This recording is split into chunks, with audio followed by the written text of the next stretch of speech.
I literally started going a scuba dubba da and a bubba dubba doo and a scuba dubba dub and a scuba dubba ba and a bubba la la la la la la la, and it just kept going. But I had no idea what I was doing.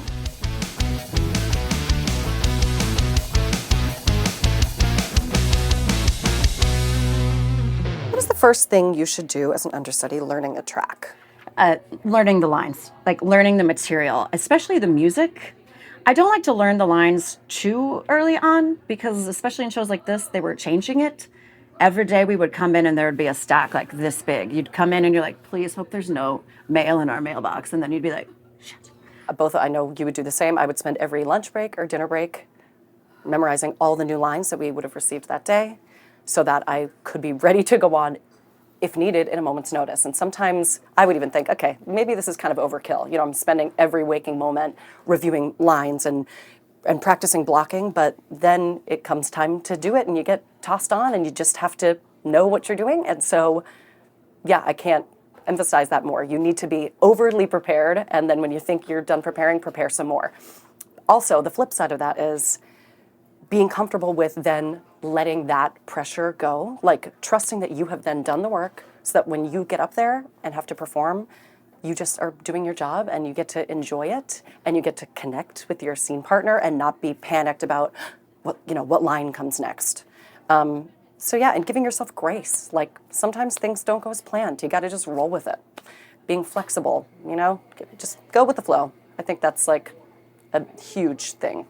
Over-prepared, and then throwing it all away and saying, you know what, I'm just going to go out there and have fun. We're playing make-believe at the end of the day. So, just enjoy yourself. Not take it too seriously.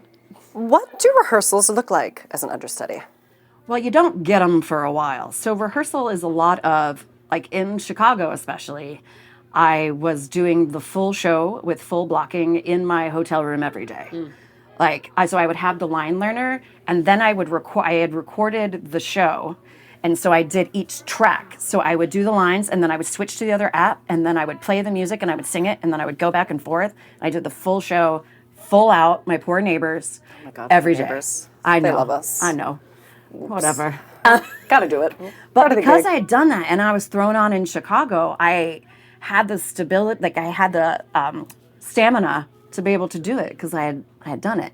So you do the rehearsal all on your own until you finally get to play with your friend and call it like show practice. Like feels like community theater, like doing a new play, make believe with your friends. You have to do your full vocal warm up. You have to do a physical warm up every day, but you also have to live the same life that those women live, and they don't really have a life. So I don't drink a lot. I don't go out a lot. I don't really have a social life.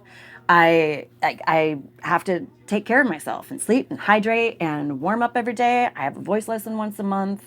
It's just, and then you don't know if you're ever going to go on. So you're living that life, and then you might not go on for months, and you're like, well, I feel really boring for no reason. But but that's the only way that when I do get thrown on, I'm ready. It's because I've been pretending I'm going on every day. I think you just have to give in to like, this is stressful, this is terrifying, but you know what? I'm going to do it because this is the job I signed up for. And I think nothing can really prepare you. You just have to relinquish the need to be perfect because it's never going to be perfect. And that's okay. I so badly want to do a good job and want people to like me. But I have to say to myself, you know what? It makes no difference right now. You're here to do a job. The job is to be Madeline Ashton for the next 2.5 hours. And if people like it, great. And if they don't, that's okay too. But my job is to just do the work. So I think I need to remove, that helps me take some of the nerves out of it. Like, you know what? I'm just here to do my job, and I'm going to do it and get to go home at the end of the night, and all will be well. We're playing make-believe, 100%. And that's such a good, for life. That is also good to carry over. Oh, yeah. I have to tell myself that all the time, yeah. As an understudy, as a performer, just as a human. It makes no difference what people think of you. I'm going to write that down. Stealing it. The biggest thing I've learned is when something goes wrong, I laugh at myself. Like if I mess up, if I don't know what I'm doing, or if I flub and someone has to help me. It's also, we're very lucky at Death Becomes Her because Chris Sieber, Megan Hilty, Jen Samard, all of the ensemble, all the features, it literally feels like a team sport. So they've got your back. I've never felt more safe on stage as a cover than I do in the show, because they also want to play. So when something does go wrong, you kind of see a twinkle in their eye. So they go with it, which I love. I thought, well, this is great. You know, how exciting to have this opportunity. I'll never go on. When you think you're never going to go on, you go on. And sometimes it's on the second preview. I think a lot of people probably don't realize that, like, when you step in for a role that early, everyone in the theater is stepping in and doing things they don't normally do. You know, the swing was on for my track. The costume team is scrambling to find costumes for me because no costumes have been built yet. And it's just things like that. It's like such a team effort. And it's so cool to be in a space like ours and to have so much support. Well, this actually just happened. I was on for Helen on Sunday, and she has a lot of patter songs, and I was enjoying the ride and not thinking about my lines. So I literally, she has this one part now. As soon as they arrive, the police. As soon as they see, I don't even know now. But she's like, as soon as you arrive, and I literally couldn't remember the lines, and so I just looked at.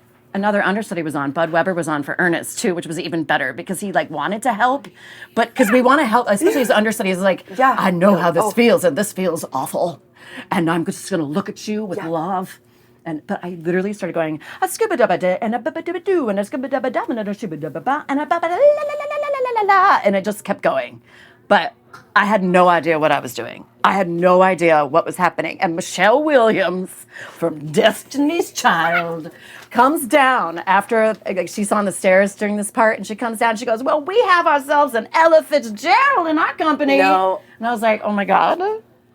But So, see, like, it doesn't matter. and even funnier. Like, I know. You At know? least we're not doing like a Mammoth play. That wouldn't work. Sure. Yes. Les Mis maybe wouldn't work. Right. But a little scat and Death Becomes Her? Why not? Why not? Yep. So that's my most recent one. I'm sure there's more.